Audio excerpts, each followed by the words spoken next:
I pozdrav svim ljudi, dobrodošli na onaj klip, pa danas ćete gledati jedan video koji se dosta razlikuje od svih koje sam do sada pravio. Razlog za ovo je taj što su se od 13. do 15. marta desile neke vrlo bitne stvari u kojima sam ja učestvovao. Inače, ja sam i pre išao na proteste, ali ovo je bilo nešto vrlo specijalno. Zato što sam pešačio 60 nešto kilometra od Smedereva do Beograda, jer smo išli dužnim putem preko Pančeva. Uglavnom, tu kilometražu više nikad u životu neću preći za samo 3 dana. A što se tiče studenta iz Niša koji su prešli čak i duplo više od duplo veće kilometraže, njima svaka čast, skidam mi kapu. Ja to sigurno ne bi izdržao.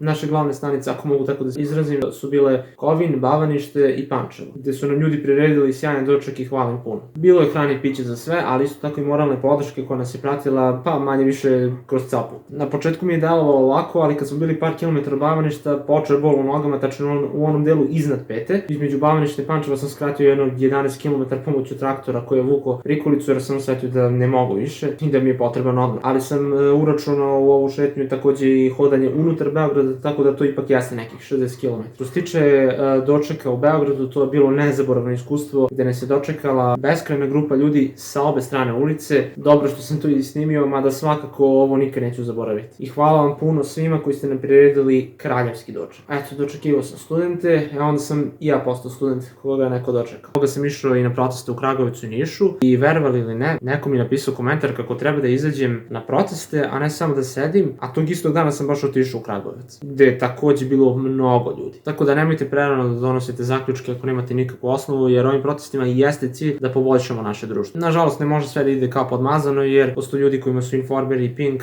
ispravni mozak do te mere da se oni ne menjaju čak i kad im pokažete neosporivu istinu. Dakle, kuda pričaš sa zidom. Takva je situacija zato što su njihovi izvori informacija ograničeni na televizor za koji su ljudi još u 20. veku otkrili da nije uređaj iz kog izlazi samo istina. Zapravo može se koristiti kao sredstvo za ispiranje mozga. Meni je fascinantno da ljudi koji su preživjeli Miloševića nisu ništa naučili. Iz nekog bizarnog razloga neki su dozvolili da im standardi budu toliko spušteni da se zadovoljavaju osnovnim stvarima kao što su putevi koji su pritom puni rupa, pukotine i neravnine. Inače, put koji se sastoji od kaldrme iznad koje se nalazi sloj asfalta koji mi vidimo, postoji još od 1824. godine, što znači da je prošle godine bilo jubilarnih 200 godina ili ti ga 2 veka od kako to postoji. Ja sam iz Smedereva i mogu da vam potvrdim da u rupama gornjeg sloja se vidi kaldrma i to ni manje ni više nego u centru grada, ispred gimnazije levo od ona 2 semafora. Putevi nisu nikakva inovacija, pogotovo ne u evropskoj državi u 21. veku kao što je Srbija, ali možda će biti inovacija ako nastavimo da propadamo. Mada ta ista država u 21. veku i dan danas nema metro čak i u svom glavnom gradu, pa su zbog toga stalno i gužve u Beogradu. Penzioneri koji su zastrašeni preko TV-a i veruju u montirane scene ili ti galaži, se ne koriste kao saboteri za proteste, već ljudi koji će besramno prodati svoje dostojanstvo za kratkotrajnu sumu novca koji im neće održavati finansijsko blagostanje dove. Tu takođe spadaju ljudi koji su skloni manipulaciji, ali ne smemo zaboraviti kriminalce koji takođe rade za vlast. Inače, dešavalo se i u drugim državama da vlasti zapošljavaju kriminalce koji će obavljati prljave poslove, ali nažalost to je nezamislivo u glavama nekih ljudi i baš zbog toga oni veruju da su to tamo neki stranci. Mislim, volio bi ja da su to stranci, ali to je bruka naše države. Naravno, svestan sam ja da stranci kontrolišu trenutnu vlast kao i prethodne i baš to pokušavamo i da promenimo. Srbija neće biti nezavisna dokle god njom vladaju ljudi koji nisu nezavisni. Sem vlasti moramo promeniti i korumpirani sistem zbog kog se i desio pad nastašnicu u Novom Sadu. Što se tiče primanja plata iz penzija, to funkcioniše tako što ti radiš i zaradiš. Tako da na neki način svako samom sebi daje novac. Ne daje ti to predsednik. Kada se političari hvale time što su plate tolike i tolike, oni uvek pominju neto platu koja je uvek veća i to ti piše samo na papiru. S druge strane, neće pomenuti realnu platu koja je uvek niža zbog odbijanja, ali to je naravno zbog toga što brojevi moraju da se pumpaju. Kada su u pitanju škole i vrtići, čak i u predstavnici neke od ovih ustanova i dan danas imaju azbestne krovove koji su indirektno opasni. Mogu postati direktno opasni ako ne daj Bože padnu i neko udahne taj prah. A udisanje azbestnog praha može dovesti do raka pluća koji se zove azbestoza. Uprkos tome što oni stoje, bolje imati stabilan krov nego stabilan otrovan krov. Što se tiče zadržavanja posla, neki ljudi moraju da smaraju drugi ljude da se pridruže SNS-u, čiji članovi imaju privilegije u odnosu na ostale. ostalo. Naprimjer, ako si u SNS-u možeš da zabušavaš na poslu ili da ga čak uopšte i ne radiš, a da pritom ne dobiješ otkaz. Neke od ovih stvari o kojima sam pričao se nalaze u mom drugom seminarskom radu, čija je tema bila depopulacija, gde sam naveo korupciju kao jedan od ključnih problema. Postoji indeks korupcije koji označava koliko je neka država korumpirana i što je veći, to je manja korupcija, to je što su veći vi stubići, to bolje. Danska se može pohvaliti prvim mestom sa brojem 90, dok Somalija uzima poslednje mesto sa svega 11. A mi imamo 36, što i nije za neku pohvalu, mada sada je vjerojatno još i niži posle svega što se izdešavalo. Inače, možda ste primijetili da Srbija ima niži stub od Južne Afrike.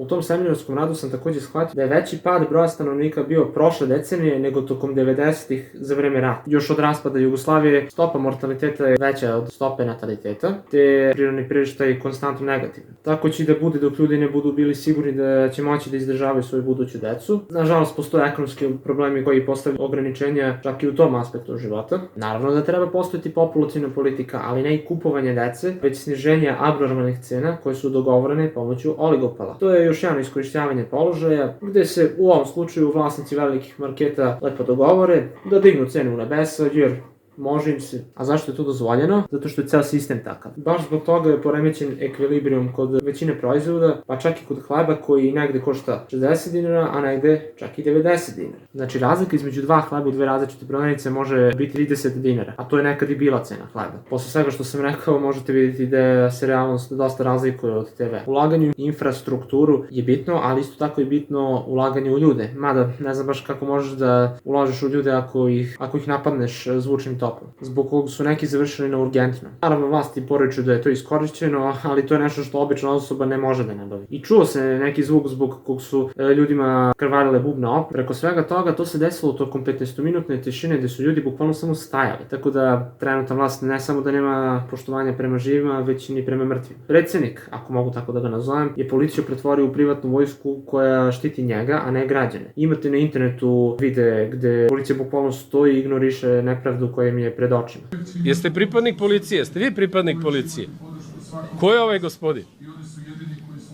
Pa nije vaš posao se tu smeškate, dakle... Ako trenutna vlast zaista ne može da reši ove probleme, onda je vreme da dođe nova vlast koja to može. Reći da je ovo obojena revolucija je neverovatna glupost, nezamislivo velika glupost, jer ljudi bukvalno 4 meseca izlaze na ulice, ne bili dali znanja da sistem mora da se menja. U Beogradu je bukvalno izašlo 1.000.000 ljudi, dok neke procene kažu 1,5 miliona ili čak 1.600.000. Ne može da se zna baš tačan broj, ali i za to ne morate biti demograf da biste shvatili. Kada ovako neke stvari ispričate SNS-ovcima kojima su ponestale laži, onda im jedino preostaje da vam pokažu srednji prst. Tako da ne znam šta još da vam kažem, nastavite da izlazite na proteste, a vi koji to još niste uradili, preporučujem bih vam da izađete, jer ako ste na strani pravde, nemate čega da se plašite. I to je bilo to što se tiče ovog videa, vidimo se uskoro. Ćao!